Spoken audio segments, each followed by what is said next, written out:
Oi, ok. Irmãos, boa noite, graça e paz da parte do Senhor Jesus. Amém?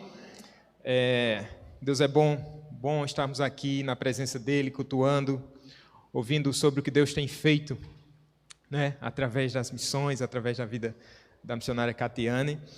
E hoje, pela providência, sabedoria do Senhor, eu quero falar sobre missões. Atos, capítulo 13.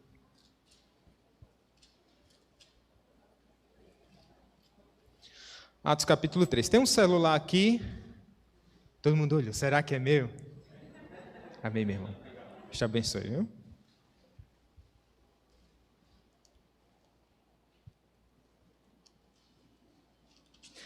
Atos capítulo 13. Nós vamos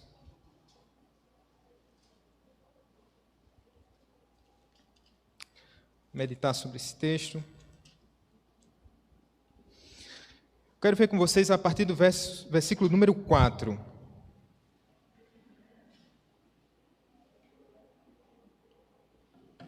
Vamos ler? Diz assim: enviados, pois, pelo Espírito Santo, desceram a Seleucia e dali navegaram para Chipre. Chegados a Salamina, anunciavam a palavra de Deus nas sinagogas judaicas. Tinham também João como auxiliar. Havendo atravessado toda a ilha até Pafos, encontraram um certo judeu, mágico, falso profeta, de nome Bar-Jesus, o qual estava com o procônsul Sérgio Paulo, que era homem inteligente. Este, sendo chamado Barnabé e Saulo, diligenciava para ouvir a palavra de Deus. Mas opunha-se-lhes Elimas, o mágico, porque assim se interpretava o seu nome, procurando afastar da fé o procônsul. Todavia, Saulo, também chamado Paulo, cheio do Espírito Santo, fixando nele os olhos, disse: ó filho do diabo, cheio de todo engano e de toda malícia, inimigo de toda justiça, não cessarás de perverter os retos caminhos do Senhor? Pois agora, eis aí está sobre ti a mão do Senhor, ficarás cego, não vendo o sol por algum tempo. No mesmo instante, caiu sobre ele névoa e escuridade, e andando à roda procurava quem o guiasse pela mão. Então, o procônsul, vendo o que sucedera, creu, maravilhado com a doutrina do Senhor. Vamos orar, meus irmãos. Bendito seja o teu nome, Senhor. Louvado seja o teu nome por tua palavra, pelo evangelho. Obrigado, Senhor, pela tua igreja, por estarmos aqui reunidos em adoração. E a nossa humilde oração, Pai, é para que o Senhor venha nos falar aos corações. Venha, ó Deus, iluminando os olhos do nosso coração, para que entendamos, ó Pai, a Tua palavra, desvendo os nossos olhos, para que contemplemos as maravilhas da Tua lei e possamos ver Cristo, Senhor, diante dos nossos olhos, bem perto do nosso coração, em nome de Jesus. Amém. O que é que tem depois daquele muro? Ou dentro daquela floresta, o que é que tem além mar? Sabe, meus irmãos, o ser humano, de maneira geral, ele tem esse instinto, esse desejo de conhecer o desconhecido, de desvendar, de caminhar mais uma milha, de atravessar o mar, de invadir a floresta. A gente tem essa curiosidade. Deus colocou isso na gente, Deus colocou esse impulso no nosso coração, desde novinho. Vou falar de Heitor. Ele está aprendendo a navegar no Google Maps e ele disse: pai, como é que chega em João Pessoa? Me mostra aqui no Maps. Tudo bem, eu fui mostrar a ele. Ele viu lá aquele percurso. Pai, como é que eu chego na escola? Filho, sobe essa rua, lá no final, passa 2 cruzamentos, dobra à direita, depois à esquerda. Ele abre. E às vezes, perguntando em algum lugar, me faz colocar naquela visão da rua, que você vai andando, né, virtualmente, aí ele vai para o lugar que ele quer, olhando o percurso. Isso faz parte do ser humano. É esse homo explorens, saber o que é que tem além. O homem, ele tem a imago Dei nele, e ele quer passar essa imagem de Deus para os semelhantes. Onde tiver algum lugar, algum palmo de chão não explorado, o homem tem esse instinto e esse desejo de chegar até lá. Certo autor, ele diz assim: por vezes fazemos viagens que parecem, no momento, serem pequenas e sem importância, mas estas viagens podem acabar nos levando a caminhos surpreendentes, o resultado sendo algo não esperado, desconhecido e completamente mágico. Deus, por sua obra, chamou um povo que tem esse impulso e esse intento de ir além mar, de ir invadir a floresta, de ir em outra cidade. O que é que tem depois daquele bosque? O povo de Deus. Um povo que se chama chamados para fora. Um povo que Deus chamou do mundo, tirou das trevas e depois devolve para o mundo, para explorar esse mundo, para ganhá-lo para o próprio Deus. Através de quê? Do Evangelho. Através de quem? Do Senhor Jesus Cristo. Essa é a mensagem de Atos. Essa é a mensagem de levar e de expandir o Evangelho até os confins da terra.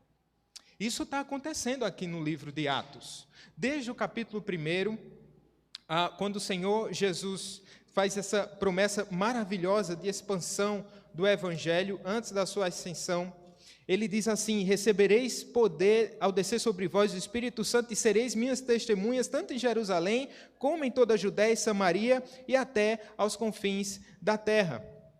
Essa expedição missionária, a gente pode ver assim no livro de Atos, ela começa, até o capítulo 7, o livro de Atos, ele se debruça mais a falar da missão em Jerusalém. Depois do capítulo 7, a igreja se expande, mas ela fica ali no entorno, na Síria e na Palestina.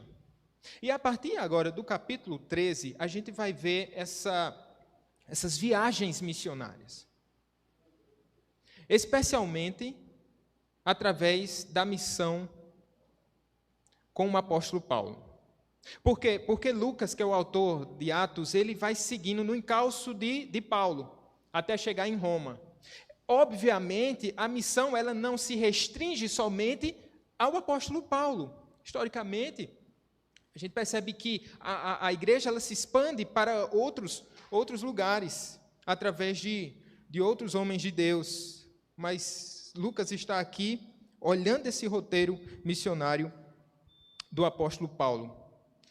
É óbvio que muitos outros irmãos estavam trabalhando em outras frentes, levando o mesmo evangelho para o leste e para o sul, enquanto Paulo vai para o oeste e para o norte. Hoje a gente vai ver essa igreja indo adiante. A gente vai acompanhar essa primeira viagem missionária do apóstolo Paulo. Esse evangelho se expandindo.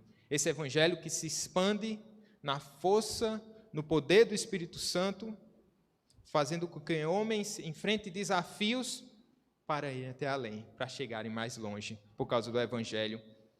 E a gente vai ver o evangelho alcançando corações. A igreja está se expandindo na proclamação e ela é conduzida pelo Espírito nessa missão. É isso que nós vamos ver. Vamos adiante.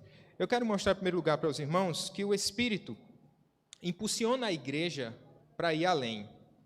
Como eu falei para vocês, esse é o primeiro empreendimento missionário da igreja, que está pronta agora para se expandir. A igreja tem um centro missionário agora, que é Antioquia. E a partir de Antioquia, essa missão vai ser melhor organizada. E a partir de Antioquia, os missionários vão ser enviados para outros lugares, além da Palestina e da Síria.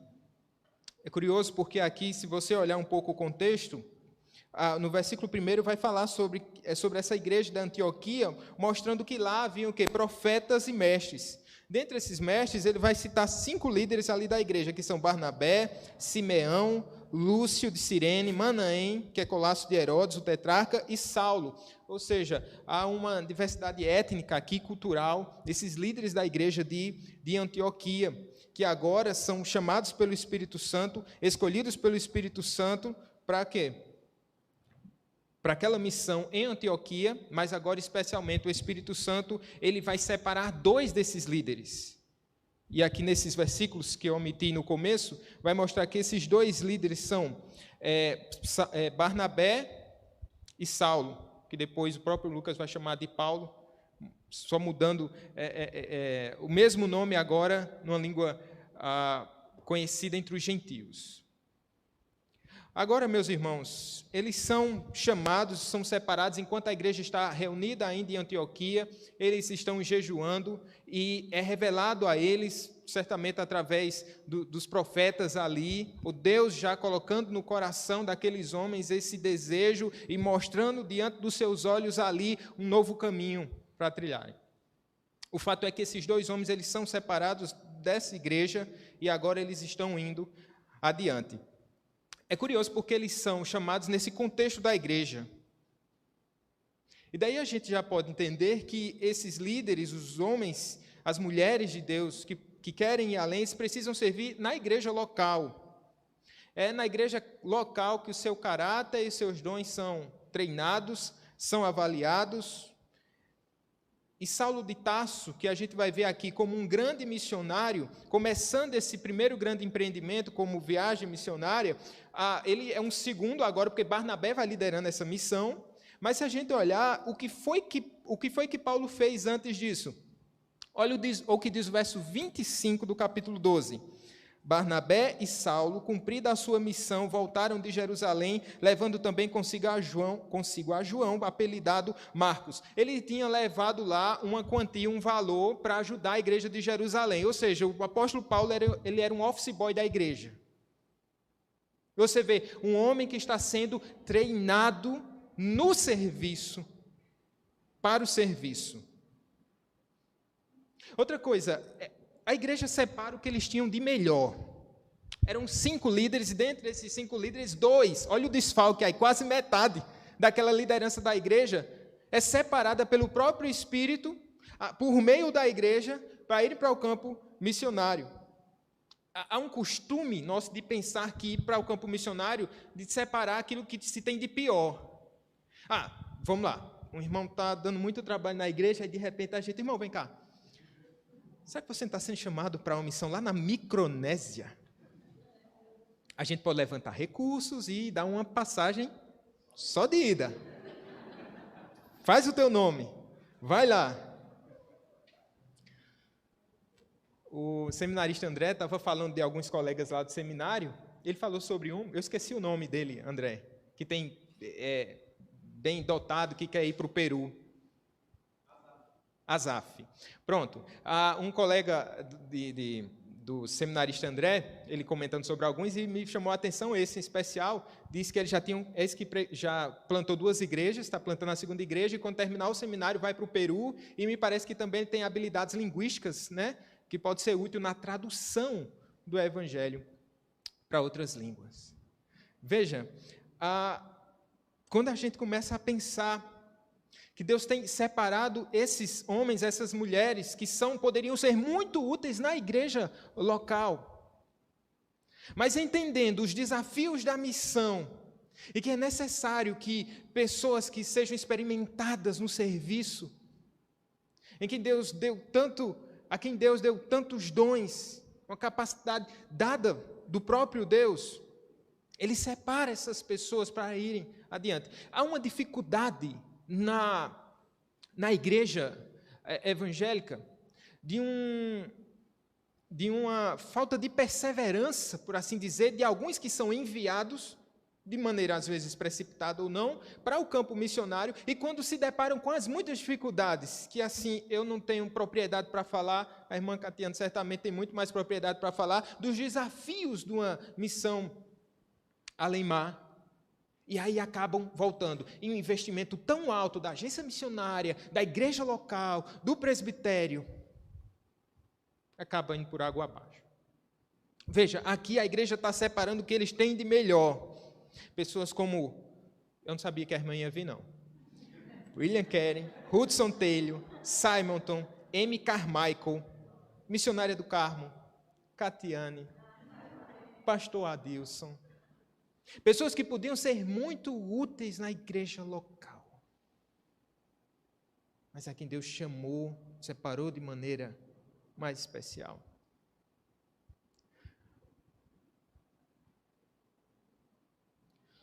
A quem Deus aguçou os olhos e eles viram não o que é que tem dentro dessa floresta. O que é que tem além-mar? Mas quem é que está lá? E se há um coração onde Cristo ainda não reina, esse é um espaço para ser explorado. É um campo missionário. Onde existe um coração sem Cristo, há um campo missionário que precisa ser alcançado. É o Espírito que separa. Não sei se você observou aqui, o Espírito separando aqui no versículo 2. Eu nem li esse texto, talvez eu nem pudesse perguntar isso, né? Olha, verso 2. E servindo eles ao Senhor e jejuando, disse o Espírito Santo, separai-me agora. E aí vai dizer Saulo, Barnabé e Saulo. Esse mesmo Espírito que separa no versículo 2 é o mesmo que envia no versículo 4. Olha só, verso 4 diz assim, enviados, pois, pelo Espírito Santo. E aqui a gente entende que esse Deus, né, por meio do seu Espírito, que cuida de tudo, ele separa e ele envia.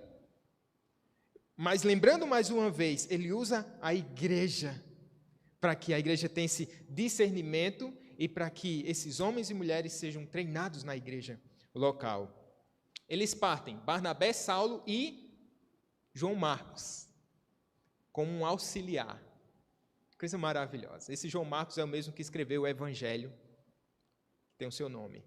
Ele é auxiliar aqui. A gente não sabe se ele servia num apoio mais logístico ou um apoio pastoral. Se ele levava as bagagens e fazia comida para servir Saulo e Barnabé, o que já seria uma grande honra, ou se dava algum outro tipo de apoio logístico. O fato é que ele está ali presenciando tudo. E certamente isso vai ser muito útil para o seu relato. Agora é o roteiro da viagem. Eles descem para Seleucia, 24 quilômetros. Depois eles chegam na costa oriental, até a ilha de Chipre, um lugar muito importante. E aí eles começam essa missão guiada pelo Espírito Santo, mas dentro de um planejamento humano. Eles começam pela cidade de Barnabé. Vocês lembram da música, né? Barnabé, natural de Chipre. Isso nos traz uma lição. Se Deus está te chamando para a missão, e eu quero mostrar isso para você, que Deus está nos chamando para a missão, mas eu vou começar dizendo, se você tem sido chamado para uma missão transcultural, dá uma passada em casa, vai. Leva o evangelho para os seus. Vai lá. Quanto tempo você não prega para os seus, hein? Está disposto a ir para longe? Está disposto a ir além mar? Que tal ir no outro cômodo e chamar o velho e pregar o evangelho para ele? Que tal atravessar a rua e proclamar a salvação para aquele seu vizinho de longa data? É sempre bom passar em casa, compartilhar as boas novas do Senhor. Veja, ele faz isso, eles pregam nas sinagogas em Salamina, cidade comercial na costa leste do Chipre, depois vão até Pafos, depois de atravessarem toda a ilha, isso quer dizer mais de 150 quilômetros, dentro de uma estrutura e de um contexto bem diferente do nosso, em termos logísticos, em termos de transporte, o desgaste físico certamente era muito maior. Mas veja esse deslocamento, e Lucas vai mostrando, né? Ele é muito detalhista e a gente vai viajando, né? No Google Maps, com o Heitor aqui, dizendo para onde ele vai, quantos quilômetros para cá ou para lá. Ele está acompanhando nessa viagem. Os missionários estão aqui desbravando o mundo com o Evangelho, percorrendo estradas, navegando pelos mares, ávidos por proclamar a salvação em Cristo, em busca de corações perdidos. E cada palmo para eles é importante. Mas eles vão enfrentar outros desafios. Eu quero ver com vocês um segundo ponto. Justamente esses desafios na expansão do Evangelho. Eles chegam em Pafos, veja.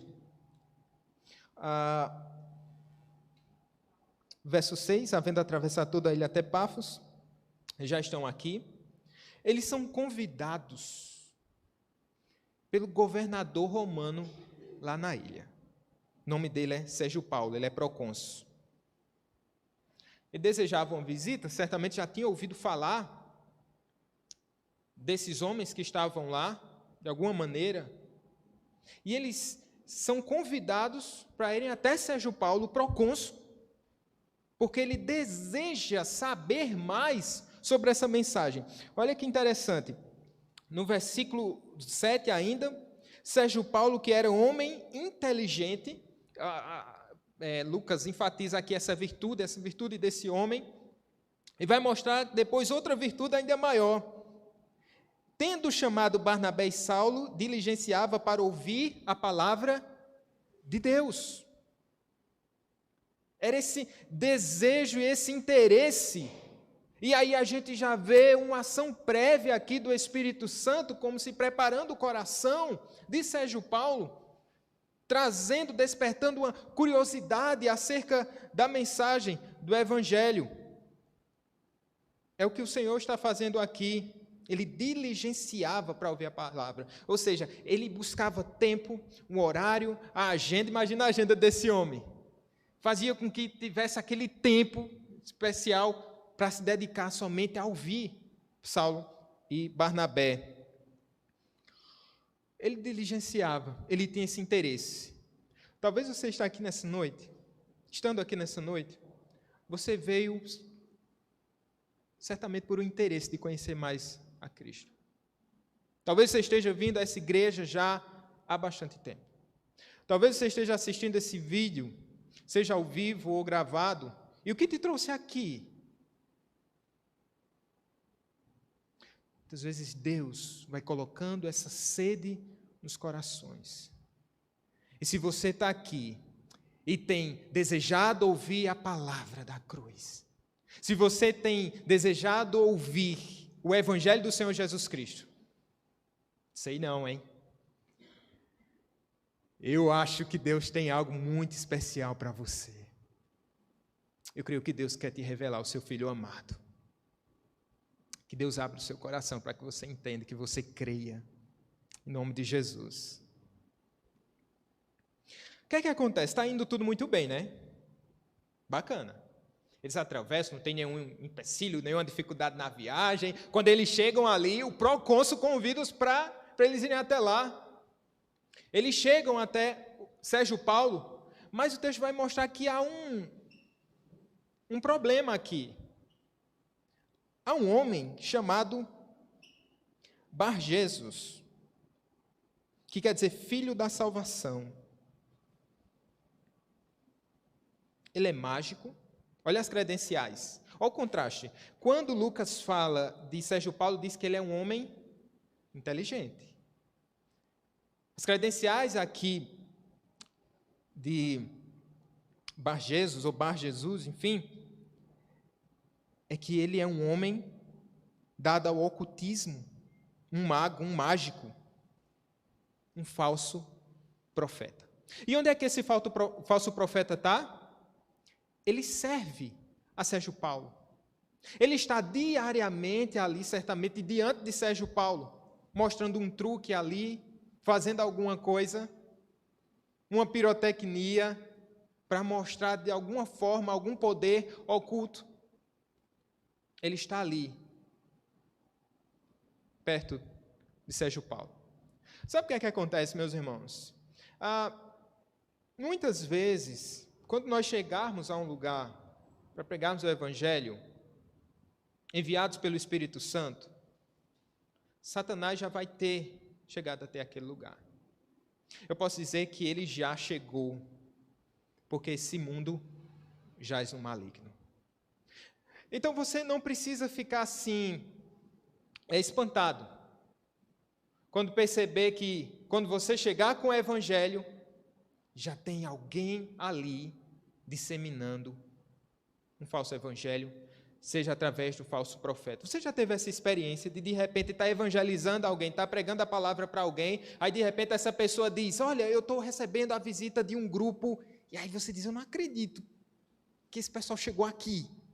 E eu estou tendo os estudos, uma vez por semana. Aí você chega lá, essa pessoa você está sendo diligente, como Sérgio Paulo, ensinando a palavra, mas essa pessoa está sendo doutrinada através do YouTube, porque achou um guru da fé desses que tem, da fé desses, olha o trocadilho aí, ou pela TV, ou seja, de outra forma. Mas Satanás sempre se antecipa à obra de Jesus Cristo, tentando fazer o que é da sua própria natureza maligna, de perverter o caminho do Senhor, de atrapalhar a proclamação do Evangelho. Por isso, meu irmão, não se surpreenda quando essas coisas acontecerem. De Jesus, esse cabo não tinha nada. Ele estava resistindo ao ensino dos missionários e ele desejava aqui, é muito claro o plano dele.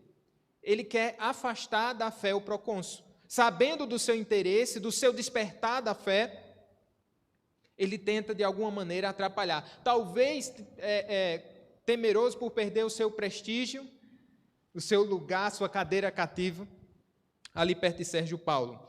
Ele perverte os caminhos do Senhor. É isso que diz no verso 10, perverter os retos caminhos do Senhor. Mas veja, é interessante que em Isaías, no capítulo 40, verso 3, assim: voz do que clama no deserto, preparai o caminho do Senhor, endireitai no ermo vereda a nosso Deus. Veja o contraponto aqui. Enquanto o Evangelho vem para endireitar o caminho dos homens, Satanás vem para desvirtuar o caminho dos homens. Nesses dias eu estava passando em algum trecho da BR-230, ou da 101, não me lembro bem, mas eu me lembro que tinha uma placa que fazia aquele desvio para um lado, e aí alguém foi, pichou e colocou para o outro lado. É isso que Satanás quer fazer. Você vai estar sinalizado, a palavra de Deus mostrando o caminho, ele chega lá na calada da noite, ele é o príncipe das trevas, mentiroso, enganador, vem, apaga e coloca para o outro lado, através das falsas religiões, através do paganismo, através da idolatria, e de tantas coisas. Se a palavra de Deus é luz para o seu caminho, Satanás ele vem pervertendo esse caminho, porque não quer que os homens conheçam a verdade de Deus, e não sejam salvos. E ele tem muitos agentes nesse mundo, e ele coloca assim também muitos agentes na própria igreja, porque quando nós vemos o disseminar das falsas doutrinas, é de pessoas que estão dentro da própria igreja e pervertendo o evangelho do Senhor Jesus Cristo. Ele faz o evangelismo às avessas aqui, com eficácia. E é interessante isso. Pergunto a você: você está sendo desencaminhado por alguém? Você está encantado? Algum mágico chegou com a última doutrina? Com a última ideologia? Ei, você se encantou por aí? Lembre-se, Satanás é mentiroso.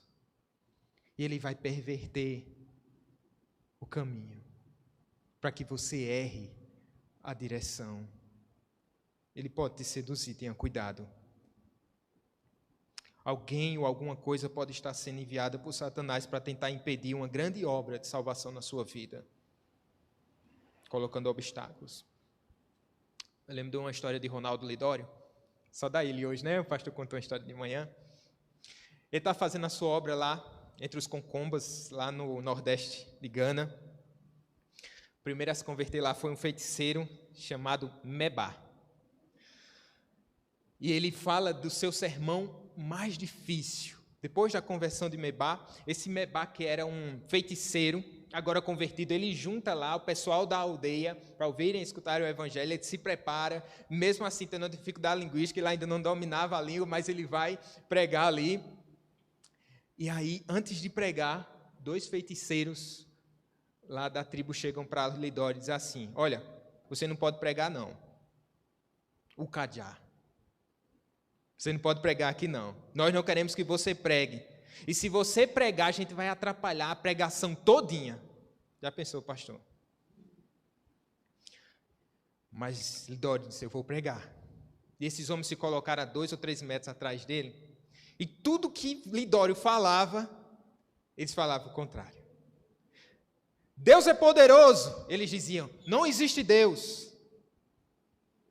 Jesus quer salvá-lo. Eles diziam, não creiam em Jesus. E ele disse que a bagunça estava tão grande que ele tinha de parar para saber se ele estava falando a mesma coisa que os feiticeiros estavam falando ali. E ele disse que enquanto ele falava, os feiticeiros dizendo ao contrário, e a plateia, alguns queriam defender a mensagem, ficava dizendo também, olha, cala a boca. Então ficou aquela confusão. Ele disse que tinha menino, que tinha cachorro, ele não sabia o que estava falando. E no final, suado, e aquela sensação que acho que todo pregador passa na vida. Meu sermão foi um desastre. Minha pregação não prestou, não. Aí ele chega para Mebá e diz, Mebá, não deu certo não, Mebá. E ele diz que Mebá é um irmão muito piedoso. Ele diz, deu certo, pastor, o Cadiá. Sua pregação foi uma bênção. Depois disso, ele fala para os que estavam ali, os ouvintes. Chegou o momento. Aqueles que creem na mensagem, querem se entregar a Cristo hoje. Eu quero orar por vocês. E se levantaram 67 pessoas que foram alcançadas através do pior sermão da vida de Lidório. Porque não é o sermão, não é quem fala, é o poder da mensagem da cruz. Eu não sei o que quer calar você. Você se sente intimidado. Eu digo para você, pregue mais uma vez. Barulho, hoje a gente se incomoda com tão pouco, né? Barulho do ar-condicionado. Se uma criança chorar, se um cachorro latir, meu irmão, vá pregando no poder que vem do alto. Vá anunciando essa mensagem. Vá insistindo. Vá caminhando mais uma milha. Vá pregando esse evangelho que é poderoso para salvar. Deus faz coisas surpreendentes.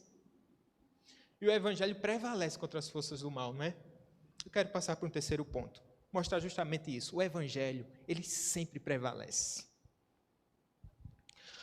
Paulo começa a entrar na história aqui com outro tom. Diz aqui, rapaz, eu vou dar um jeito nisso. Ele está na autoridade do Espírito, e quem está com a palavra está falando na autoridade do Espírito. Não é verdade? Ele vai dizer aqui, no verso 9 ao 10. Todavia, Saulo, também chamado Paulo, já expliquei a vocês essa mudança que Lucas vai fazer. Ele está o quê, irmãos? Cheio do Espírito Santo. Ele fixa os olhos nesse filho do diabo aqui, o Elimas, que também quer dizer isso, o mago, né, o mágico. Ele fixa os olhos nele e diz assim, filho do diabo, você não é filho de Jesus, filho da salvação, coisa nenhuma, você é filho do diabo, cheio de todo engano e de toda malícia, inimigo de toda justiça, não cessarás de perverter os retos caminhos do Senhor? E aí no verso 11 ele diz, pois agora, eis aí, está sobre ti a mão do Senhor, você vai ficar cego, não vendo o sol por algum tempo. E no mesmo instante, caiu a névoa e escuridade sobre os seus olhos, e ele andando à roda, procurava quem o guiasse pela mão. Olha o que está acontecendo aqui. Primeira coisa, Paulo repreende esse homem, entendendo que ele é o enviado de Satanás, e Paulo está cheio do Espírito Santo. Muitas vezes falta essa autoridade à igreja. Ela se cala, ela é tímida. Com qualquer barulho, com qualquer zoada vindo do inferno, você acaba recuando. Mas por quê? Porque muitas vezes nós não estamos cheios do Espírito Santo. Nos acostumamos com a estrutura eclesiástica, nos acostumamos com os nossos ensinos corriqueiros da palavra de Deus, com programação aqui, olha que são bênçãos, isso vai nutrindo nosso coração, mas às vezes uma coisa tão superficial que a gente não tem mais, perde essa autoridade, deixa de se apropriar, não que a igreja perde, o Senhor Deus deu essa autoridade à igreja, mas a gente não se apropria dela.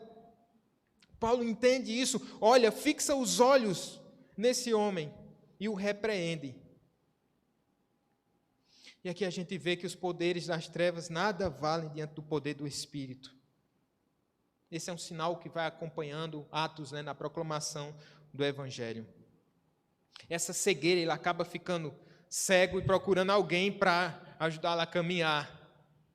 Isso é da natureza do próprio homem pecador. Afinal de contas, irmãos, todo homem sem Cristo, ele está assim, a tatear, está andando em trevas, em escuridão. Acho que Paulo se identificou muito com isso. Quando ele estava na estrada de Damasco, que ele viu a luz e caiu, seus olhos também escureceram. Na ocasião, depois ele viu a luz. Aqui, só diz que isso foi, como diz aqui no versículo 11 e 12, né? No mesmo instante caiu sobre ele a neve e escuridade, e ficarás cego, não vendo o sol por algum tempo. Versículo 11, parte A. Você não vai ver o sol por algum tempo. Paulo Anglada, pastor saudoso Paulo Anglada, ele olhando para esse texto, ele diz assim, olha, nada diz a respeito do destino eterno desse homem. E ele diz, eu não vou me surpreender se eu ver esse ex-mágico no céu. O texto não diz nada, mas quem sabe, se esse juízo foi por algum tempo, não sei, não é? Irmãos, o que é que acontece? O evangelho sempre vence. Olha o que diz o verso 12. Então, vamos ler juntos esse último versículo? Então, o procônsul, vendo o que sucedera, creu maravilhado com a doutrina do Senhor. Ele o quê? Creu. Aquele homem que era inteligente, ele passa a ser sábio. Ele tem inteligência humana, mas agora ele tem a sabedoria do alto. Porque há outro cego nessa passagem, mas que não se diz a realidade dele. O fato é que Sérgio Paulo também era um homem cego. E que quando, olha que curioso, quando os olhos de Bar Jesus, eles são vedados, no mesmo instante, os olhos de Sérgio Paulo são iluminados pelo poder do Evangelho. É isso que vai acontecendo. Diante da mensagem do Evangelho, olhos vão ser despertados. Mas aqueles que escutam a mensagem do Evangelho e não se dobram, não se curvam, ele vai passar por um processo inverso de quê? Seus olhos vão ficar cada vez mais escuros, em densas trevas. Mas aqueles que ouvem e que pela ação poderosa do Espírito Santo, eles creem, o Senhor vai desvendar os seus olhos. E agora esse homem que não via luz, a luz, o sol da justiça aparece diante dos seus olhos. A brilhante estrela da manhã se revela a um homem que é o procônsul de Chipre. Louvado seja o nome do Senhor. Por que isso acontece, meus irmãos?